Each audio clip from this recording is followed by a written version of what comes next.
Saya Muslim dari Lampung Uni. Siap, salam kenal Bang Rendra. Ya, Yandika, ada yang Iya Uni, saya mau cerita dulu nih ya. Jadi gini, boleh. saya ini kan suka mengikuti debat-debat lintas agama ya Uni, seperti Uni Bang Anda. Cuman kan sekarang ini kan banyak bermunculan apologet baru ya Uni. Ya. Jadi kan saya sering nonton, saya sering nonton. Cuman ada yang saya kurang berkenan gitu Uni. Ini saya sharing aja Uni ya. Karena saya suka nontonnya gitu.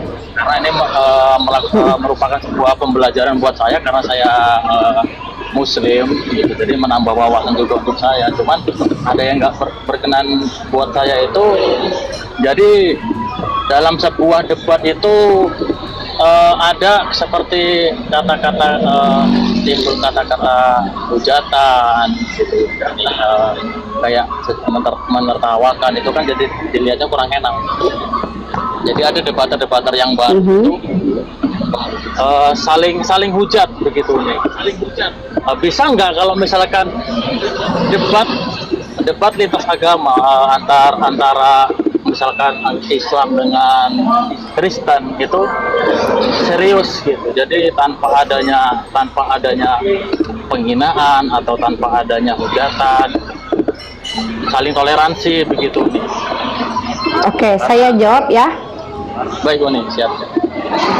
Oke, pertanyaannya kan bisa nggak? Sebenarnya bisa Bang, tapi masalahnya bukan saya yang bisa ngatur orang. Saya hanya bisa mengatur yang bisa saya atur, yaitu diri saya sendiri dan circle saya. Nah, kalau abang bertanya kepada yang lain yang mau lihat, ya kita nggak mungkin ngatur orang, karena platform TikTok ini kan bebas dipakai oleh siapapun. Setiap orang mengaku berhak untuk membela agamanya, walaupun cara mereka mungkin tidak mengikuti kaidah Islam. Itu kenapa saya ini punya program Mesia. Program Mesia ini adalah program di mana para apologet itu di-upgrade value-nya, dilatih, ditambahkan ilmu pengetahuan kepadanya, diberikan metode-metode yang sesuai dengan Islam dan Undang-Undang Dasar 1945 gitu. Jadi kalau Anda bertanya bisa, ya memang itu sudah kita lakukan. Banyak komal-komal yang di situ edukasi, banyak komal-komal yang memberikan informasi. Tapi kalau kita bicara tentang cara ya Bang ya, Bang juga harus tahu, kalau mengatakan Tuhan mati terkutuk itu bukan hujatan, itu keyakinan umat Kristen. Mengatakan Tuhan mati diseret itu bukan fitnahan Bang. Jadi abang juga harus paham apa yang disebut dengan hujatan, apa yang tidak hujatan. Di Kristen itu mengatakan Tuhan mati ditelanjangi itu bukan hujatan Bang, karena memang faktanya Tuhan mereka mati ditelanjangi. Jadi ini yang harus dipahami dulu oleh orang Islam nih, karena memang kita punya standar yang berbeda dengan Kristen dan Islam. Islam Kristen itu beda.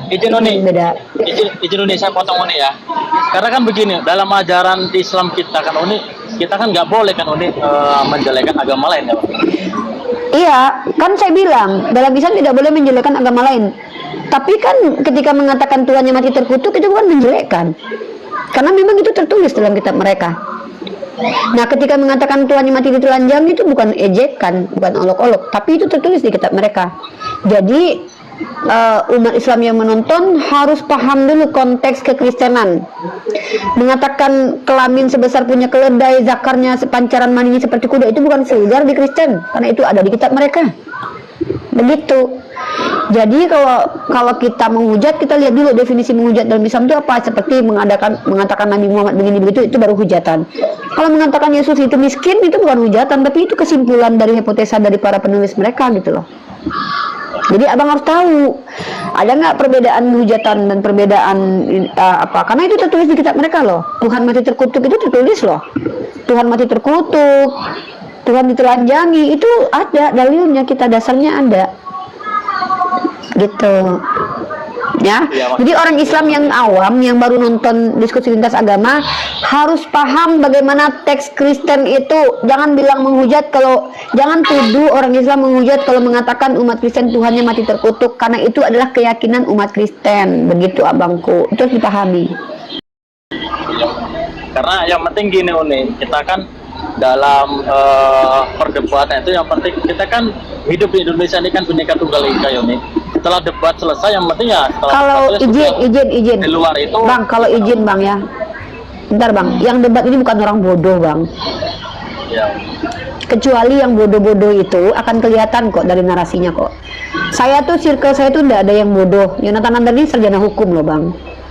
Saya sarjana sosial. Bang Zuma itu orang yang sudah punya kredibilitas. Kalau yang abang maksud orang-orang yang kami nggak kenal ya mungkin saja, saya nggak tahu. Ya betul. Tapi circle saya ini orang-orang yang kami punya penasehat hukum bang. Jadi kalau abang bicara tentang NKRI, waduh, mungkin saya diskusi tentang hukum nanti malah ribet nanti di sini. Jadi kami bukan orang-orang bodoh. Kami punya penasehat hukum, yang penasehat hukum kami itu bahkan adalah seorang dosen di ilmu hukum. Artinya kalau abang ajarkan kami untuk cinta NKRI, mungkin aduh. Ya, justru karena kami cinta NKRI lah, makanya kami diskusi begini gitu ya. Karena Islam itu kan rahmatan lil alamin. Oh jelas, ini bukti Islam rahmatan lil alamin bang. Bisa mengcover setiap, kita bisa mentreatment orang gila, kita mentreatment orang ODGJ, ular beludak kita bisa dengarkan omongannya. Inilah bukti kita rahmatan lil alamin. Kita merujuk madu'unya siapa saja, kaum kafir, kaum non kafir. Itu bukti kita rahmatan lil alamin bang. Tapi kalau misalkannya abang misal punya misalkannya pandangan, dalil atau ayat atau apa, nggak apa-apa, kita terima di sini.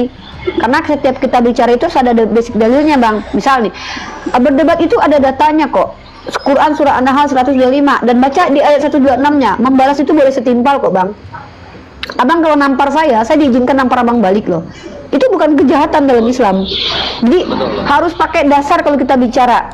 Tapi kalau abang bicara, oh ada apologetnya yang menghujat, ya tunjukkanlah menghujatnya di mana, ya ke dianya, jangan ke saya. Kenapa? Saya ini hanya bisa mengkontrol diri saya dan mengontrol yang mau dikontrol oleh saya, yaitu di bawah manajemen Mesia. Di luar itu saya nggak ada urusan, nggak mau juga mereka dikontrol kan. Nah kalau metode, bahkan saya bang, penelitian saya, skripsi saya itu judulnya adalah ya metode diskusi, metode dakwah dengan debat lintas agama di platform TikTok Ustadz Yusuf PI. Itu adalah skripsi saya bang, nilainya 90A. Artinya kalau bicara tentang diskusi lintas agama di platform TikTok, ya saya nggak ngaku ahli ya, tapi saya penelitiannya, skripsinya itu. Kalau diajarkan cara bagaimana dialog yang benar dan baik, aduh, itu sama aja kayak ngajarin nenek-nenek makan kerupuk gitu. Sorry ya, bukan bermaksud sombong, tapi narasi abang itu bisa terdengar seolah-olah ada apologet yang begitu ya. Sebutkan namanya aja bang. Kenapa?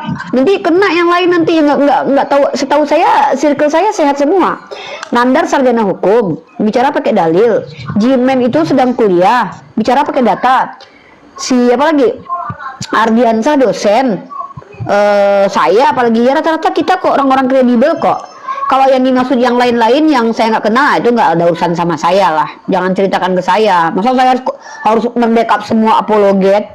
Nggak mungkin. Lagian nggak semua kok apologet. Nggak semua kok. Diklaim apologet mungkin iya. Gitu ya. Seperti itu ya Bang Rendra ya. Izin, bukan saya bermaksud sombong. Mengatakan apologet ini bukan orang sembarangan, karena memang faktanya begitu bang. Karena abang mungkin nggak tahu aja perjalanan kami. Di antara kami ini ada yang udah 15 tahun bang berdebat bang, dari Facebook sampai WhatsApp. Bahkan mereka itu bukan orang sembarangan, tapi mereka nggak mungkin juga pamer-pamer gitu loh. Ada yang dari antara mereka tuh dosen loh. Jadi mereka tuh bukan orang-orang bodoh gitu. Ya, kalau mereka adalah orang-orang bodoh, ya tentu kami sudah dihentikan oleh MUI. Sementara saya dan Yonatan Nandar ini mendapatkan penghargaan dari MUI gitu. Peri buka mulut, Peri buka mulut dek. Ya, makasih ya Peri ya. Ya lanjut. Charles Hartono, silakan sebutkan nama, agama dan kepentingannya ke sini. Nasrani. Oke, Pak Charles, di sini forum edukasi lintas iman, kita bahas teologi, kristologi, soteriologi, dan juga islamologi. Kalau Anda awam dalam istilah-istilah ini, silakan bertanya saja. Kalau Anda berilmu, silakan menjelaskan. Mau pilih yang mana, Pak? Oh iya, non muslim awam di sini bertanya saja, Pak. Ini tempat insya Allah saya akan menjelaskan kalau saya paham. Kalau saya nggak paham, saya nggak boleh jelaskan, Pak. Gitu.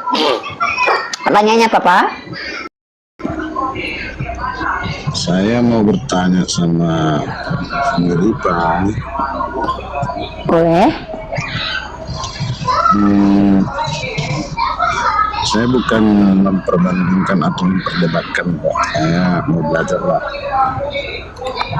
Kenapa dibilang Al-Quran itu kitab penyempurna?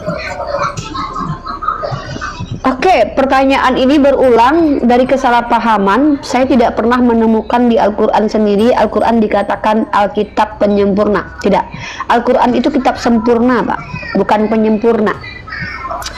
Saya tidak pernah melihat di Al-Quran dan belum menemukan, mungkin karena saya belum baca kali ya, kalau Bapak bisa tunjukin data, bahwa pernah tersebut di dalam diksi Al-Quran bahwa Al-Quran itu penyempurna. Setahu saya itu Al-Quran itu adalah musaddiqul lima. Apa maksud musaddiqul lima? Membenarkan kitab terdahulu, bukan menyempurnakan kitab terdahulu, Pak. Karena kalau Al-Quran menyempurnakan kitab terdahulu, berarti kitab terdahulu nggak sempurna, Pak. Waduh, masa Tuhan kasih Injil Taurat nggak sempurna? Kami percaya sama Injil dan Taurat. Jadi Bapak salah, Al-Quran itu membenarkan kitab terdahulu. Itu yang harus Bapak paham. Silakan. Tapi yang saya dengar selama ini harus banyak teman-teman kita dari umat muslim mengatakan Al-Quran itu Alkitab penyempurna. Ya, siapa orangnya, Pak? Siapa salah satu orang Islam yang mengatakan itu? Siapa namanya, Pak? Ya, saya salah satunya saat pernah saya dengar berdebat Ustadz Arifin Nababan. Arifin Nababan. Ya. Siapa itu? Ustadz, Pak, bawakan bukti aja ya, Pak. Saya lagi nggak tertarik membahas personal. Bapak bawakan bukti aja, VN-nya, suaranya gitu, biar kita tahu. Oke. Biar kita tahu diksinya. Ya, oke. Setahu saya Al-Quran itu bukan kitab penyempurna, tapi kitab sempurna. Ya, gitu. Jadi buat teman-teman Kristen ya, diksi salah aja itu bisa fatal akibatnya. Karena dalam Islam itu diajarkan namanya ilmu lughah, ilmu membahas tentang terminologi. Satu term itu akan dimaknai secara apa, bagaimana gitu ya. Al-Quran kami pakai bahasa Arab, bukan pakai bahasa Indonesia. Karena banyak kosakata bahasa Indonesia ini bahkan tidak mampu mengcover seluruh bahasa Arab. Bahasa Arab ya, karena kosakata bahasa Arab itu lebih banyak daripada kosakata bahasa Indonesia. Jadi kalau mau membahas Al-Quran kami pakai, tunjukkan ayatnya yang mana. Bukan pendapat para ulama atau pendapat orang berdebat, karena yang namanya manusia bisa salah. Ya, seperti itu. Apalagi kita tidak tahu konteks pembicaraannya seperti apa. Saya sudah punya jurnal, ya, saya punya jurnal tentang itu, ya, jurnal terkait tentang Al-Quran itu penyempurna. Saya punya 2 tokoh, ada yang namanya dari Muhammadiyah dan juga dari NU. Saya mempertanyakan maksud penyempurna itu apa. Bukan Al-Quran penyempurna seperti itu, tapi Al-Quran itu melengkapi apa yang sudah Allah tetapkan, lengkap sudah yang turun, yaitu terakhir. Nabi Muhammad melengkapi kedatangan para nabi, Al-Quran melengkapi kedatangan para kitab-kitab terdahulu, bukan menyempurnakan, tapi bukan menyempurnakan bahwa kitab lain itu nggak sempurna, enggak. Kalau menasah mansuk, iya, nasah mansuk itu artinya apa? Mengganti hukum yang terdahulu kepada orang Yahudi yang lebih relevan untuk diimplementasikan di zamannya Muhammad SAW sampai hari kiamat nanti. Namanya istilahnya nasakh dan mansuk, harus dipahami itu. Seperti itu. Oke. Silakan. Sekali lagi bertanya, Bu. Ya, boleh. Pertanyaan kedua, silakan, Pak. Nah, ini pertanyaan saya terakhir mungkin. Jadi gini, Bu, artinya di dalam Al-Quran kan ada juga kisah-kisah para nabi. Kita contohkan kisah Nabi Musa. Di Al-Quran sendiri Musa itu beragama Muslim, sementara ya betul, seluruh nabi Pak, seluruh nabi Pak beragama Muslim. Oke. Sementara ya, kita tahu kan zaman-zaman para nabi itu kan udah jauh sebelum Masehi. Sementara Al-Quran sendiri datang pada abad ke-7 Masehi. Nabi Musa kan kitabnya bukan Al-Quran, Pak. Kan kitabnya umat Islam ini sepanjang sejarah bukan cuma Al-Quran. Ada suhufnya Nabi Ibrahim, suhufnya Musa, ada Torah, ada Injil, ada Zabur. Yang mengatakan bahwa kitab orang Islam hanya Al-Quran siapa? Kitabnya umat Nabi Muhammad Al-Quran, kitabnya Islam umatnya Isa Injil, kitabnya Islam umatnya Musa Taurat, kitabnya Islam umatnya Daud Zabur, kitabnya Islam umatnya Ibrahim suhuf namanya. Yang mengatakan bahwa kitab kami cuma satu-satunya Al-Quran itu siapa? Al-Quran itu salah satu kitab yang muncul di zamannya Nabi Muhammad. Ya, artinya, Bapak kan tanya ke saya nih, saya harus luruskan dulu kesalahan Bapak, Pak. Bapak salah paham. Islam itu tidak muncul di abad ke-7 Duh, Pak, Bapak tuh biar saya luruskan dulu. Bapak ini bertanyanya dari kesalahpahaman. Bapak harus tahu Islam itu bukan agama yang baru muncul secara esensi di abad ke-7. Secara historis betul, tapi kami tidak bersandar kepada historis. Kenapa? Al-Quran dan hadis dan informasi tentang agama itu tidak bersandar kepada karangan manusia. Islam itu secara esensi sudah ada bahkan sebelum Adam lahir ke dunia, hadir ke dunia. Karena Islam itu artinya adalah aslam, salim, salam. Sebelum manusia adil, para malaikat itu sudah aslam, salim, dan aslam. Itu esensi terhadap sifat karakteristik. Dan Islam yang diberikan kepada Nabi Muhammad sistem kepercayaan, aturan, ya, syariat. Yang mana sebelum Nabi Muhammad dia sudah punya dulu, sebelumnya Nabi Ibrahim ya Islam juga, sistemnya tetap Islam, tapi syariatnya berbeda. Aduh, Rafael diam dulu, dimut dulu ya. Nah, jadi Islam itu bukan agama baru seperti Kristen. Kalau Kristen baru muncul di Antioquia. Islam itu sudah ada bahkan sebelum Adam diciptakan, karena bahkan kitab Torah itu sudah diciptakan, sudah ada. Ya sudah ada difirmankan oleh Allah di Lauhul Mahfuz sebelum si Adam dan Musanya hadir ke dunia. Jadi kalian salah paham. Coba pahami secara, ada istilah itu namanya istilah secara historis, istilah secara esensial, atau istilah secara, ini saya ambil bukunya ya, yang harus kalian pahami. Kalau saya ini bicara pakai data basicnya keilmuan ya, normatif namanya ya. Ini kalau Anda baca, ini ditulis oleh Profesor Dr. Khairuddin Nasution MA. Kalau kalian punya antitesis tentang hal ini silakan. Jadi Islam itu secara historis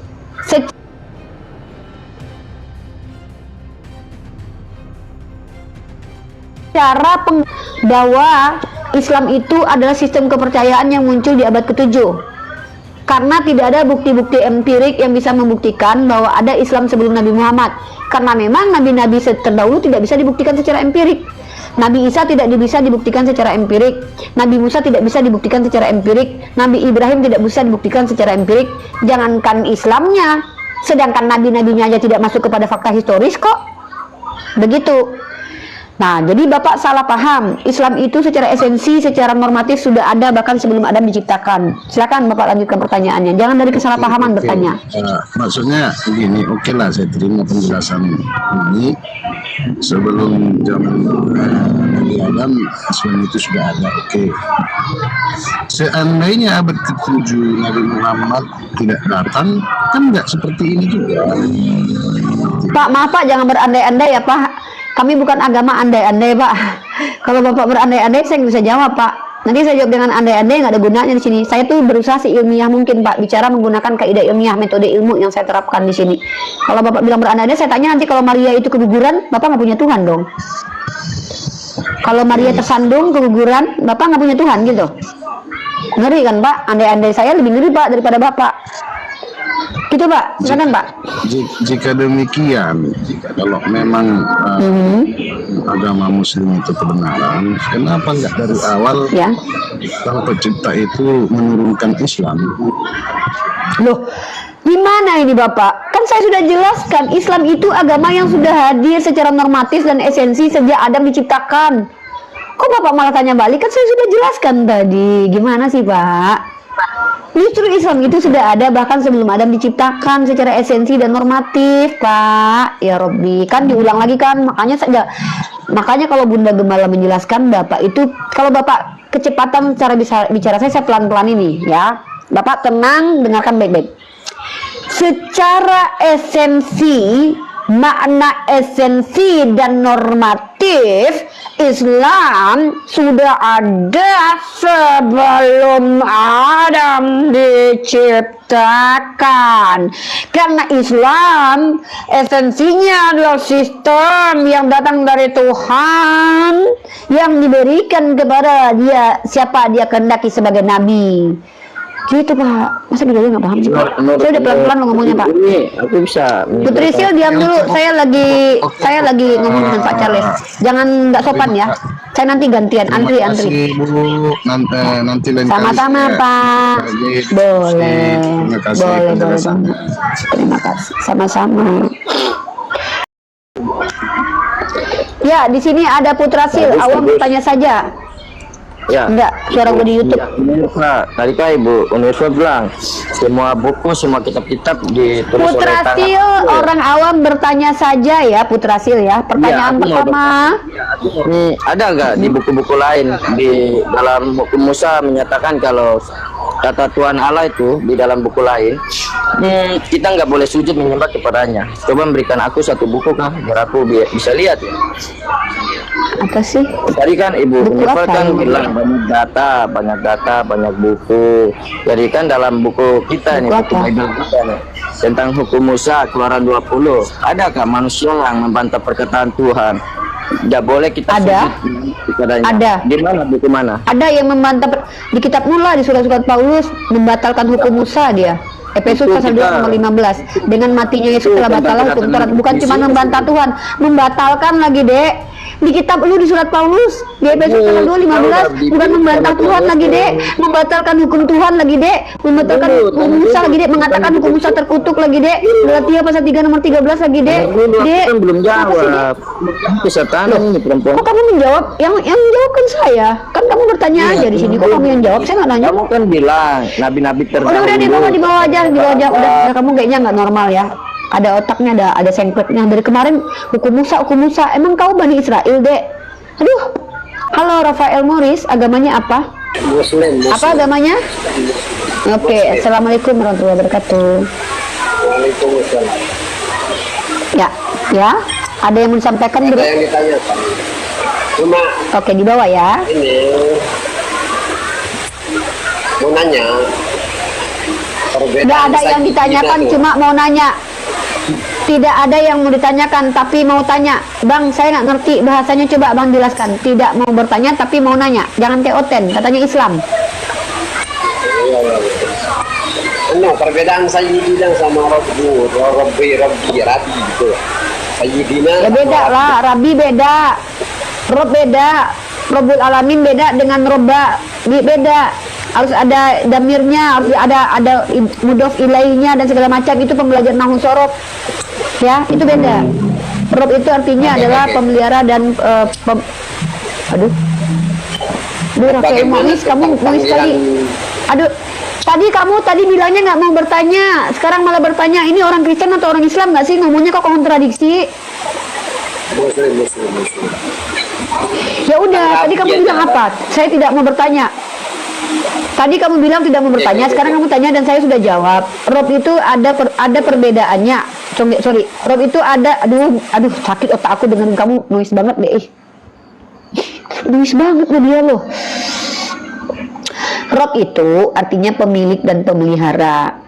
Kalau yang disebut sebagai Robun, Allah, merujuk kepada Allah, itu hanya Allah yang punya gelar itu.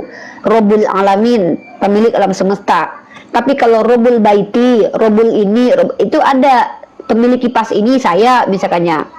Tetapi tidak lazim dipakai oleh Nabi kita aja nggak pernah bergelar Rob loh. Kenapa? Karena memang gelar itu secara eksplisit dijelaskan di dalam Al-Quran.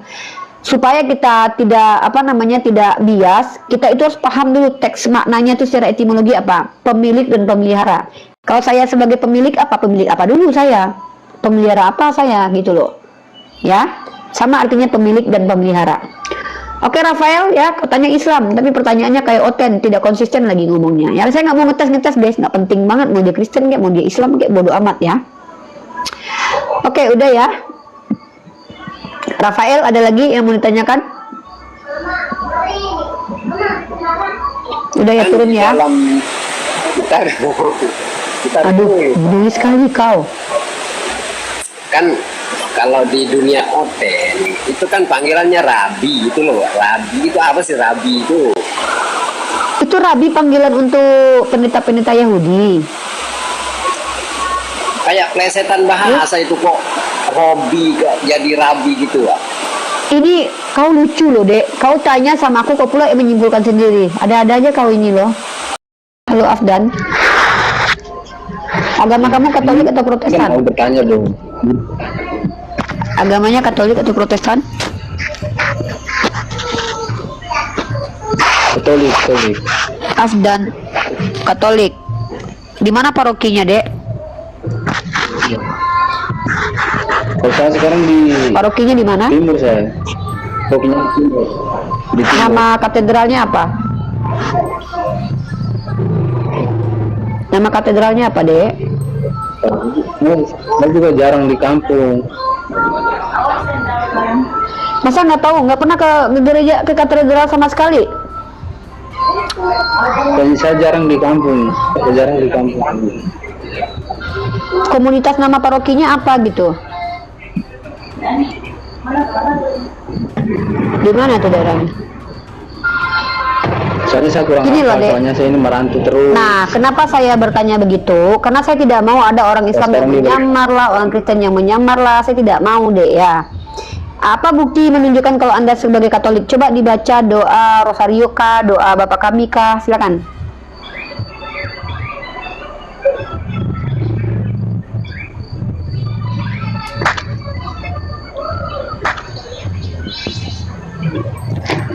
Coba doa Bapa Kami. Kami ini umat Islam. Umat Islam itu nggak boleh seperti umat Kristen, yang mana walaupun orang menyamar atau enggak tidak ditanyakan. Kita nggak mau menjelek-jelekkan agama orang lain di sini. Saya tidak terima kalau ada orang Islam yang menyamar jadi Kristen atau Katolik. Ya, saya tidak suka. Karena kalau ada orang Islam yang seperti itu, dia sudah murtad. Nauzubillah min dzalik. Dek, kamu betul Katolik, Dek? Coba saya lihat bionya dulu. Afdan Santi. Saya nggak mau orang Islam itu nyamar-nyamar, nggak suka. Kita di sini forum untuk mengedukasi, bukan memprovokasi. Ya, saya nggak suka kalau ada orang yang ngaku-ngaku. Ya, saya nggak suka. Tidak bisa diterima. Kita orang Islam. Islam itu punya marwah. Ya, dimana kita harus mendengarkan jelas dari dulu siapa. Bionya Oten. Ya, pokoknya kalau dia nggak bisa membuktikan dia Kristen, kita nggak boleh percaya. Saya orangnya skeptisan ya. Sama orang Islam aja saya nggak percaya, apalagi sama Oten, guys. Halo Sawah 243, agamanya apa? Yang rasa-rasanya tidak ada kepentingan untuk dialog lintas iman, tidak sedang mencari ilmu, nggak usah naik lah ya, nggak usah naik. Oke?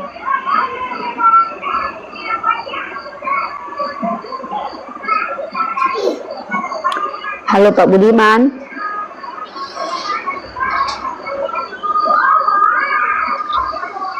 Halo Pak Budiman.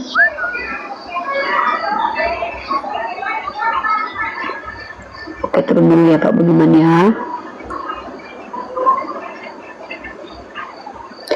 Ibu itu yang betul Tuhan menyertai ibu. Lah memanglah Tuhan menyertai seluruh hambanya lah. Masa Tuhan milih-milih menyertai siapa? Tuhan itu memang Allah Subhanahu wa Ta'ala menaungi segala sesuatu. Islam nggak boleh naik lah. Ya kalau bisa Islam nggak usah naik lah. Kalau kecuali kalian mau menambahkan jawaban saya, boleh. Halo Pak Daniar. Halo Pak Daniar. Halo Pak Daniar. Oke, turun dulu ya. Umat Islam kesini mau naik tuh mau ngapain? Pertanyaan saya, kalian mau naik mau ngapain? Itu pertanyaannya. Teman-teman Islam kesini mau naik mau ngapain? Mau tanya sama Bunda Gembala? Mau nanya apa? Pendalaman agama jangan sama saya. Ada guru kita pendalaman fikih. Belajar yang serius kayak saya, ya. Halo Abang Lans. Oke, turun ya. Apalagi tuh kayak tadi tuh. Saya resah dengan debat-debat. Ya lu yang resah. Apa urusannya sama kita? Kita nggak resah kok. Karena kita biasa aja, debatnya nggak melampaui yang tertulis. Saya resah. Lah kau pikir kami hadir ke TikTok ini untuk membuat kau senang? Kau resah lah kau sendiri, ya kan? Yang resah kau bukan aku, ya kan? Begitu loh. Karena aku ini bukan untuk membuat kalian bahagia. Aku menghibur pun kalau aku mau gitu loh. Ya. Ada pula naik ke sini. Saya resah dengan perdebatan ini. Bapak mau yang kau resah? Mana aja kau selama ini? Ya kan? Bapak kau kan gitu kan. Kok gitu kali jadi payah? Iyalah. Kita udah berdarah-darah selama ini membantahi Oten-Oten, dia baru datang dengan keresahannya. Gue bilang, bapak kau aja yang resah ya kan gitu. Tiba-tiba naik ke sini. Saya resah Bunda. Kutanya, apa inovasi kau buat negara? Saya belum berinovasi. Ngapain kau suruh aku berinovasi? Kan bikin emosi kan orang-orang kayak gini. Aku lebih emosi ketemu orang kayak gini ketimbang ketemu Oten ya. Kalau Oten PA wajar.